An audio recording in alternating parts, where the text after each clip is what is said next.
Hi, guys. This is Samantha K, and this is the Samantha K Experience.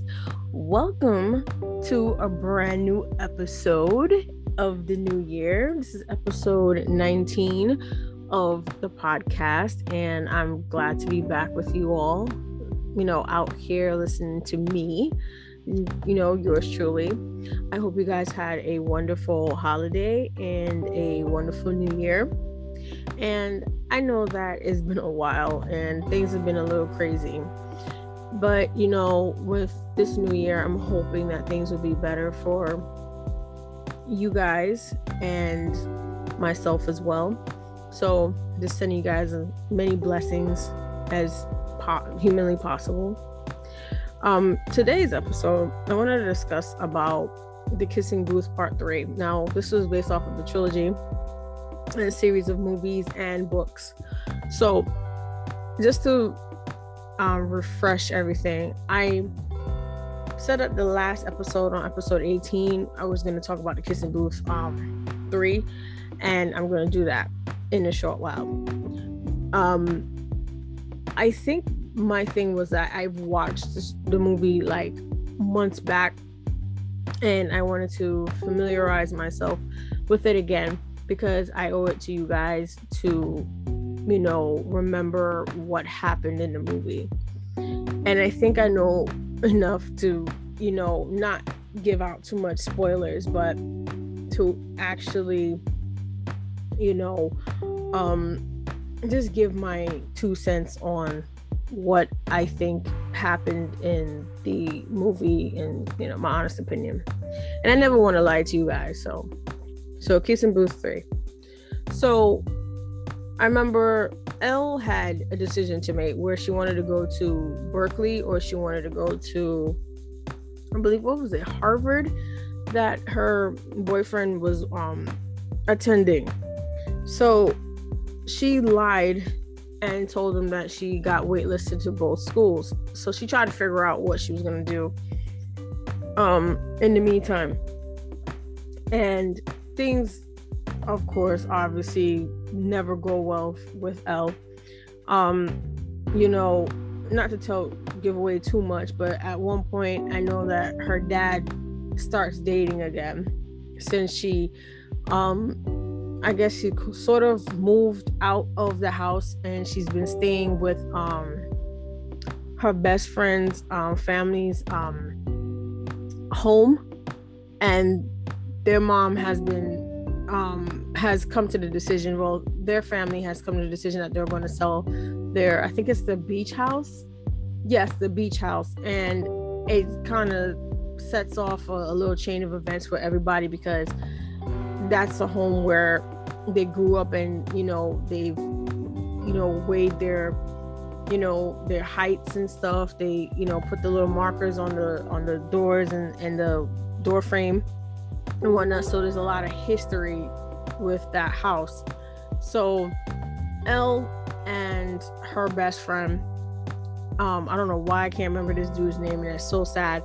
But anyway, Elle and her best friend decide that they're gonna keep the house. They're gonna fix up and move everything out the house by the time the parents come back, because I think they went on a trip. But basically, they decided that they were going to fix it up for the mom and take it from there. But the problem that I want to address in this movie, and this has been a reoccurring theme with this movie. Elle is dating Noah. Noah is her boyfriend, and he's the brother to her best friend, Lee. The problem that I have with this movie is that after it took 3 movies for this girl to finally make a decision for herself, based for herself. Now, she had the choice of going to Berkeley with Lee, because that was a childhood dream of theirs, to go to school together. But then things happened. Lee's girlfriend ended up breaking up with him. because she didn't want to do the long distance thing, and that kind of put a monkey wrench into the plans. But then Noah wanted her to go to school with him as well, but then she felt that she might be missing out on other opportunities in the world, and she didn't want to, I guess, sort of stifle herself in her growth process, because she was always doing something for someone else and not for herself. Like, I think there's the theme here that I really don't understand why this is a thing in this movie, that she can never make a decision based off of what she wants. And if she does something that's based off of what she wants, she's always considered selfish. Like how the second movie where Lee found out that she got she decided to apply to Berkeley, and he found the book, not Berkeley, Harvard, excuse me, and he goes complete, like, he just craps on her, like things like that. Like, you're her friend, you should be supportive of your friend's decisions, regardless if you don't like the decisions that they make. Like, dude, like, chill out, and it wasn't really fair. Like, I felt like a lot of times, yes, maybe she did have the wrong choices, and like she made the wrong choices. Like, she was motivated for the right reasons, but she did things the wrong way, and then plus two, she started to have feelings for this other guy named Marco, and then Marco comes back into the picture in the third movie, and then he puts like a little wrench in between her relationship with Noah. So then it's like, why would you do all of this? Like, I never understood that. And it finally takes Noah and her to finally break up for them to actually, I guess that is a spoiler, shoot, okay, I'm sorry, but I have to say this because it's pertinent to what my point is. Why does it have to take for her and Noah to finally break up, or Noah just breaking up with her in general, to finally have Elle to be standing on her own as a person, her own individual? Like, some of these movies really make me cringe, because it's like you're putting the notion out there that this young lady can't make a decision for herself, and everything must be guided based off of someone else. And the notion is that she makes decisions based off of men.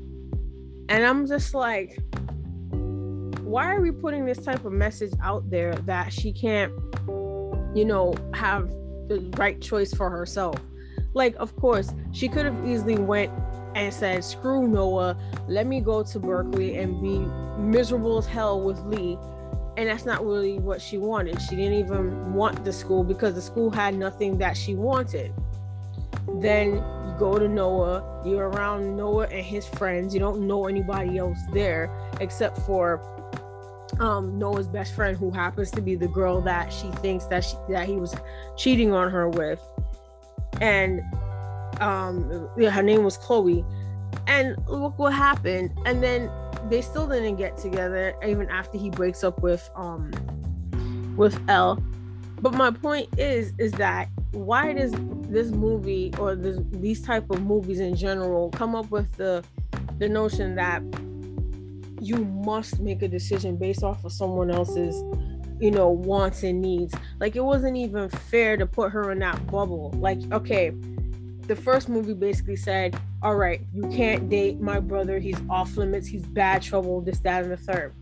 Then when she gets upset with Noah is demanding her and expecting her to come at his will. And I'm like, that's not how this works.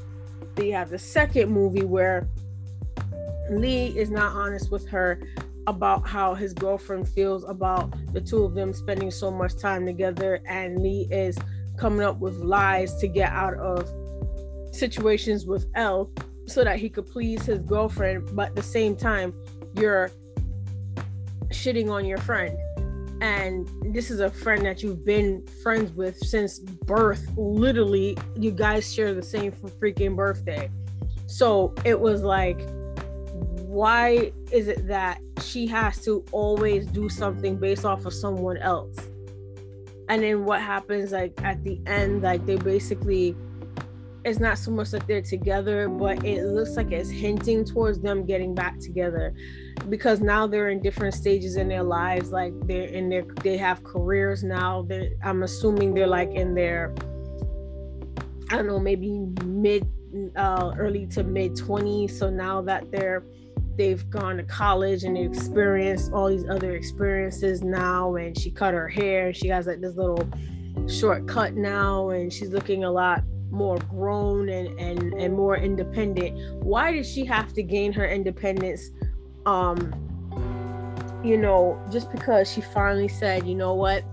Why did it have to take Noah breaking up with her to finally get her independence? Like, I feel like that's such a horrible message to send to young girls who may watch this movie and think that this is the way how life works, that just because your significant other wants you to do something or wants you to go somewhere and be close to them, all of a sudden, like, you lose your sense of identity. And I think that was the problem, that she was too busy trying to appease both Lee and Noah in the same regard. But it was like, she literally said she couldn't do something without hurting the other one. So she was totally screwed if she went to Berkeley and left Noah behind. And then that could have been the reason why they broke up. Or if she went to Harvard, then that she would have lost Lee as a friend forever. And I feel like that was a bad circumstance to put someone in, regardless of whether or not, like, they're, like, if it was in a romantic relationship or a platonic relationship. Like, you really are making her and forcing the person to make a decision that they might not even want, and you're putting them in a box. And it wasn't really fair. And I just don't like, something about that just doesn't sit well with me. Even if I know it's just a movie and it's not real, but some of these circumstances can happen. These scenarios can happen where you have someone that you care about, and they pretty much give you a choice of a pick me type of thing, and then all of a sudden it's like, oh well, you know what, screw that if you don't do what I want you to do. And it's not fair. Like, you're putting a lot of pressure on one individual, and she's young. She's literally just she's graduating high school, and the first thing you want to do is put pressure on her to go and be with you because you want it to happen. And the thing about it is, like, people grow up, people's goals change over time. Your goals might not be the same like they were when you were like 14 and 15 years old. Your goals might be different as opposed to when you're 18 or even 25. Hell, even when you reach 40, your mindset changes. It's very rare that you might still want to be we still share the same goals, but to put Elle in that position, it was just like complete and total bullshit to me. Like, each movie basically said, pick me because I was the right choice, because one, I have a dick. And it wasn't even like, I was like, what the hell is this? When you break it down, like, no, I'm not trying to be like, oh, I hate men and stuff like that. That's not my point. But I feel like it's unfair to put anyone in that position, regardless of, gender or even sexuality for that matter. It's unfair to put someone in a box like that and say, okay, my best friend wants me to go to school with him because this is something we planned since we were like little kids. Okay, fine.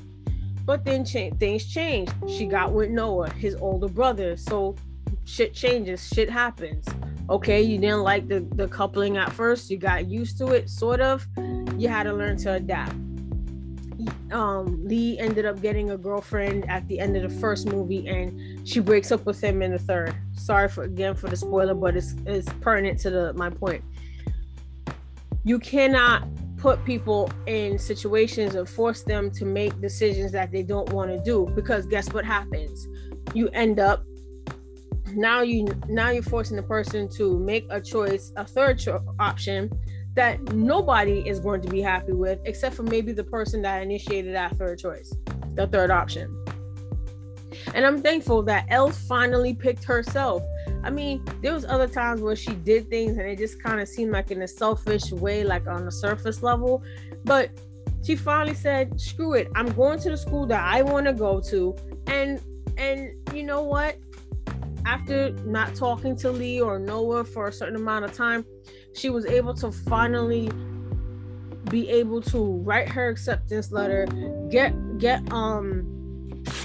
well, not, I wouldn't say her acceptance letter, her entrance letter, and finally be able to do the things that she wanted to do. Like, she wanted to take a chance on doing, I think it might be photography, if I'm not mistaken. Don't quote me on that. But she wanted to do something for her on her own. And I think that was the best part of the movie, was finally like, damn. I was like, damn, it finally took you this long to get to this point. I think maybe because I'm a type of person that I want the character to show growth. And when I don't see it and it's the same thing, the repetition all the time, it pisses me off. I'm not gonna lie, you know. But I think that in her case, I feel like she finally got to a point where she wanted to be in life, and that's what I liked. Finally, she had some level of development. Did it come too late? I wouldn't say that, because you need to put things in the story to make it a little bit more interesting, like bringing back Marco, you know, having him and Noah go at it a little bit. It you know, you need tension in the story. I'm glad that, you know, I was able to sit down and actually take time to analyze the movies for what they were. But it's just like, I just don't like the message that they were portraying here in the movie. But overall, I think if you want to watch something, you know, with like teens and stuff and romance, then I would say you know, watch the trilogy. Is it something to be taken too seriously? No, because again, at the end, it's like just a teen romance movie. But just know that there's certain things to look for. So I think that's pretty much it. I know that this is probably one of the shortest episodes that I've ever recorded, but I just want to let you guys know that I'm here, I'm back, and yeah, I'm here to stay.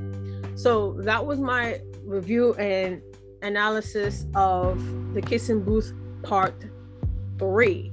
So stay tuned next time for episode 20, which is going to be the cap off for season 1. So I'm gonna end it at season 1, episode 20, and that should be coming out soon. We are going to talk about, you know, I've been watching this reality show lately, and I don't really do reality shows, but I've been watching Selling Sunset. I watched all of those seasons, so I'm up to date with that. And now I just finished Selling Tampa. It's about women doing real estate in Tampa, Florida. So it's a contrast to out in California. Certain demographic. We're going to talk more about that in next episode. And that's it, guys. So I'll see you next time. This is Samantha K, and this is the Samantha K Experience. Later.